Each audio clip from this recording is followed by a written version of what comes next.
As we all know, the Zenless Zone Zero closed beta 3 is currently going on, so a lot of us that got the chance to play it are actually enjoying it at this moment. Now, due to this, the social media team has been surprisingly quiet these last few days, but they just dropped a big blog post on us with an interview with the producer of Zenless Zone Zero, going over some behind the scene information revolving in the game, essentially how the combat system came about, as well as how the overall visual design of the game was created. We're going to get into this interview because these are some things that I actually like. So if you do enjoy interviews or blog posts and you want me to bring more of these as they release them for Zenless Zone Zero, remember to leave a like and subscribe to the channel if you are new, and comment so we can get the interactions up on the video. But anyways, let's get into these questions. All right, so start off the blog posts. They don't answer questions right away. They actually have a little bit of briefing in the beginning, and they start off saying, ever since the first beta, the development team has been paying close attention to discussions among proxies. We greatly appreciate everyone's interest in New Eridu and would love to share the creative stories behind it. For the first installment of our creative notes, we brought Jué Qū Líng. If I'm saying these names incorrectly, I am sorry. Zenless Zone Zero's producer, to share his story with us. Let's see what he has to say. Breakthroughs come through the details of thinking constantly about how to bring innovation to the combat experience. When it comes to the combat, the development team continuously explores new ideas that focus on gameplay details, aiming to provide proxies with a unique thrill. In this issue, we like to share our thoughts on innovative approaches to character chain attacks, perfect assists, and switching characters. For the first question, they say, what are your thoughts on innovative combat mechanics? There are so many outstanding action games out there. Given this, building a groundbreaking combat system is certainly no easy task. With Zenless Zone Zero, we've been consistently striving to innovate in various aspects and exploring new creative inspirations to provide players with a distinct and enjoyable combat system. This is a pretty straightforward answer that I expect that most developers will provide. Essentially, they're just saying that, you know, there's a lot of different ways that combat has been reinvented within the genre. So coming up with something brand new is going to be pretty hard since there's a lot of things that's already been done.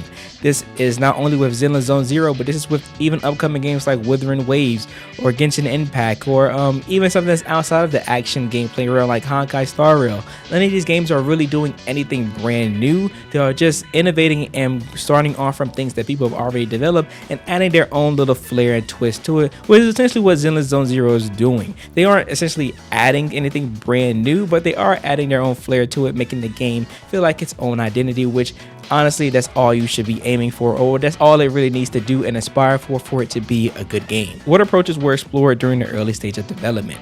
I've always thought the dodge plus bullet time mechanic in past action games is an incredible good design. It cleverly adjusts the camera's movement speed, creating a slow motion effect to provide players with an immediate visual excitement.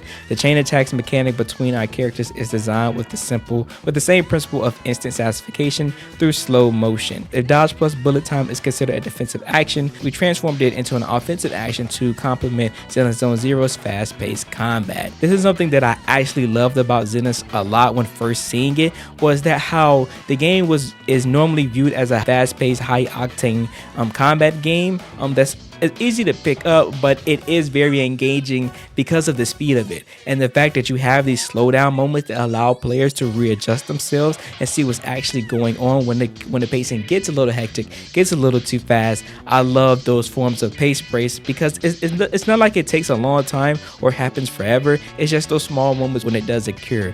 Now, I hope that they do bring this up, that they will bring the manual control over chain attacks again, because I do want to have a lot more control over being able to pick when I do chain attacks and when I don't, because chain attacks are really strong and allow you to cash out damage whenever you want to, and you consistently want to do them pretty often. But I, as the player, would love to have more control over when I do that, so I don't have this constant slow-mo happening if I don't want it to. Next, they ask, what are your thoughts on the experience after implementing chain attacks during the tuning tests? For the tuning test, chain attacks were the only mechanisms where we incorporated strong positive feedback during combat. But as I played the game, I realized that limiting strong feedback to offensive actions is somewhat dull, and I had this feeling that it was always my turn to attack and never defend. So for the equalizing and amplifying test, we not only increase enemies' aggression and their endurance, but also introduce parries for playable characters in the form of the perfect assist system. The system is primarily designed to provide positive feedback in addition to the chain attack system, allowing players to experience instant satisfaction when both attacking and and defending. When considering action animations for a multi-character combat game like Zenless Zone Zero, we chose to make teammates join the fray and assist defensively, providing varied visuals and experiences. Since I didn't play the CPT-1, I didn't know that the parry system wasn't a part of the game originally, so that actually makes me wonder how did the game function when it came to incorporating characters working together. It seems like there wasn't too much of a melding or team functionality built towards it. At first, it seemed like, of course, there were 3 characters to play, but there wasn't really any unity because, in my opinion, the parry system, or I think it's called the perfect assist system, is really one of the things that intertwines and makes the game combat flow really well, especially from an offensive and defensive end, like he said. I already knew one of the big complaints early on from CPT 2 and 1 was that the difficulty wasn't high enough, or that there wasn't enough challenging content. I knew they slightly fixed that in CPT 2, but they definitely fixed it in CPT 3, having a lot more interactive and stronger combat, things to clear, which I very much enjoy with the game. I could definitely imagine that without the system, the game would more than likely be more so offensive oriented without any having defensive moments. But now how the game currently is, you're definitely using perfect assist, having to be on the defensive end, especially against bosses pretty often. And honestly, it just makes the flow of combat really fun, and I love that it's been implemented into the game. They asked, speaking of fighting as a squad, what new designs have we implemented? For instance, when it comes to switching characters, we want to enhance the sense of immersion. Envision a teammate joining the battle from beside you gives the feeling you're not alone in combat.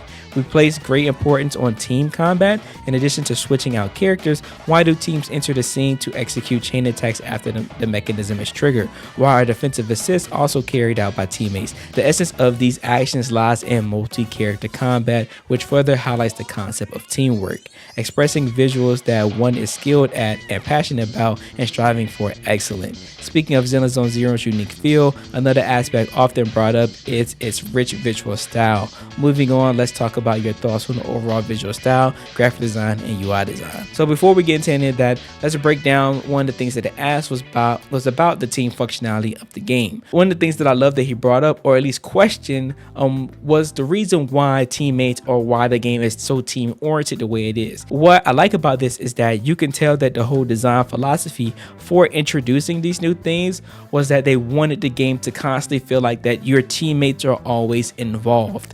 Since this is a team-based game, or just any team-based game in general, you want to make sure that the game's core thing is that you needing to have your teammates help you in some form of way. Me being in fighting games, one of the main things that a lot of people bring up with team orientation is with tag team fighters. Tag team fighters tend to have 2 to 3 characters on the team, and a good thing about those is that how those characters are developed and how the core systems are surrounded is how do these characters help one another be a strong team, whether it be all of them covering each other's weaknesses when you swap in and out between them, or when they are implemented to provide you assists in order to cover a character's said weakness.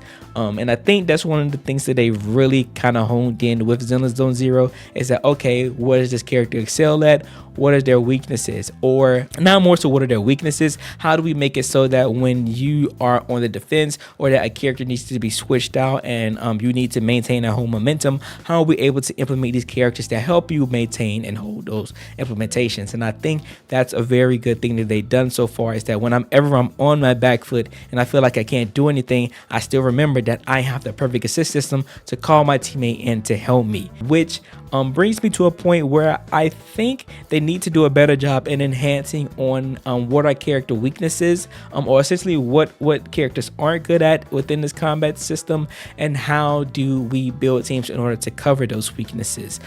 At the moment, I can't really say I can essentially go down every character's line and say like this is what they're good and not good at, other than saying like this character excels up close so they can't fight that well at the distance, or this character is slow, so maybe you'll need to work with them, have a character that's fast enough to cover them, so on and so forth. Those are really the only weaknesses I could kind of point out with the characters, but other than that, it just kind of feels like it's more so continually building up strengths rather than building strengths and protecting weaknesses, if that makes sense. I think I'm kind of rambling there, but essentially they need to more clearly define a character's weakness, in my opinion, when it comes to developing the characters in the future. All right, now this next section goes on about game design and the UI, and first question they ask is, where did the choice go to with a urban theme come from? I'm super excited to hear what his answers are, because if you didn't know, the main thing that attracted Zenless Zone Zero for me was the aesthetics of the game. I'm a big fan of games like Jet Set Radio, Bomber, Cyberpunk, Gate 3, all of those urban-esque style games, and some with like futuristic tones to them. I love how those games visually look and how expressive they are. I was also an artist at one point, and I'm a graphic designer now, so I very much love those crazy bombastic styles, but I still like in a normal tone where it's over the top, but it has like a form of realism that makes it still seem like, yeah, I can imagine this on somebody's clothing, or I could imagine seeing this in the streets of New York or something of that nature. But how he answered this question was, it actually came from personal experience. I specialize in packaging and graphic design. See, graphic designers, we here.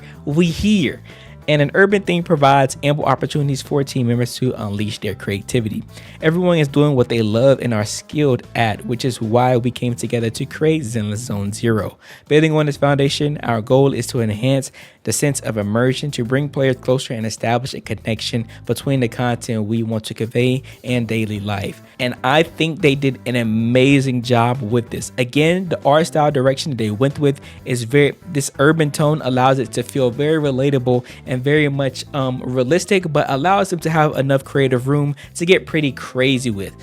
Like the examples I mentioned before, Jet Set Radio and Bomber Cyberpunk. Both of those games are essentially ahead of their time with the ideas that they created, but it's still very modernized. Jet Set Radio is all about you skateboarding, being part of essentially skate gangs, holding territory and stuff, but how its design aspiration and the style feels like a very futuristic setting during its time, that even now it doesn't even feel modern. It still feels far ahead. And same with Bomber Cyberpunk, which pulls a lot of inspiration from Jet Set Radio and does on the same thing, but enhances it even further, and it introduces new funky and crazy ways to take the eye from that idea that they started with and make it still feel modernized, and that I could see this currently, but also have a creative implementation that makes it even crazier and outstanding to what it is. I love the aspect of art and design, and which is why a lot of urban settings and a lot of the cultures and designs that I take from is a part of the palette and stuff that I love. Like, you guys probably even see it on my channel with like my thumbnails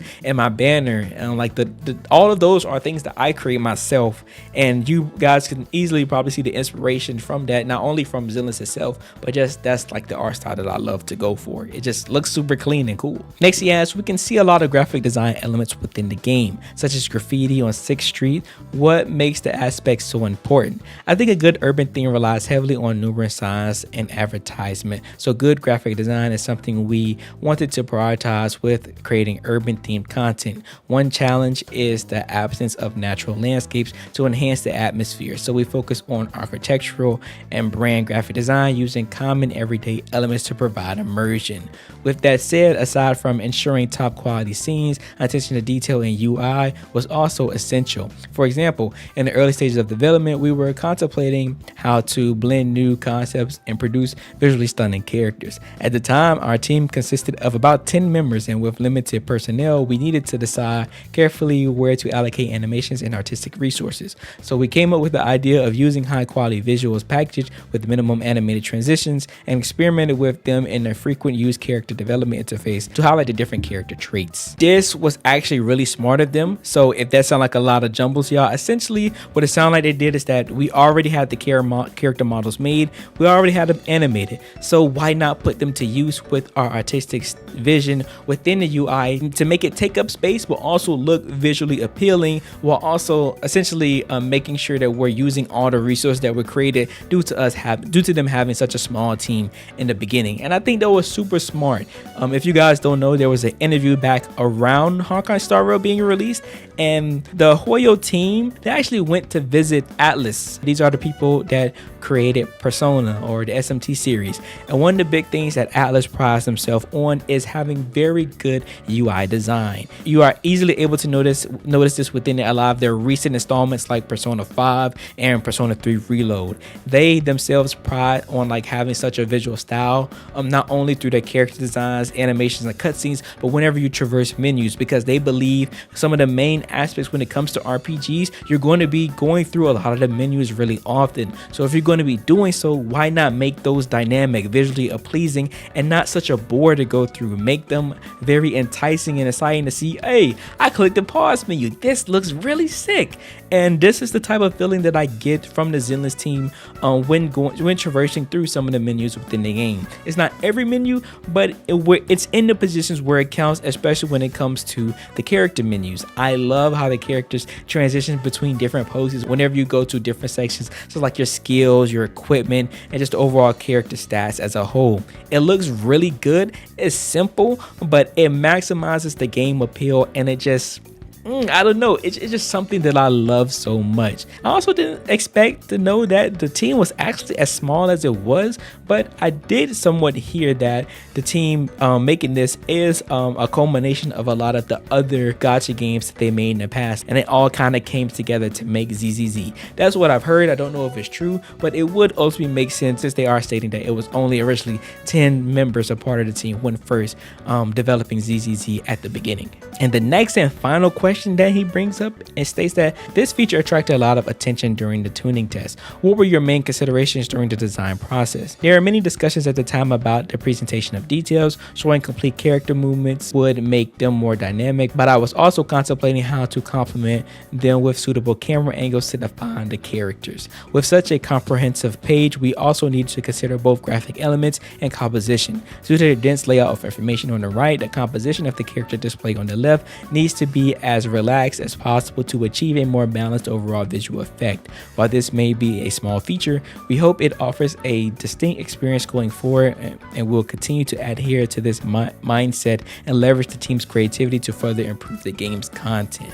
And they definitely hit that right on the nail. What he was essentially saying is that they wanted this very dynamic look for the game, but they needed to make sure that it wasn't distracting and essentially took you away from why you were in the menus. The movements are very minimum. They are essentially only happen on the initial transition of the screen. Then after that, they're pretty much kind of stationary. You see slight movement, but nothing too drastic that kind of takes you away from what's going on. But that's everything regarding the behind the scenes of Zenless Zone Zero. Again, I love when they do interviews like this. It allows me to learn more about the games and dive deeper into something that I'm actually heavily excited for.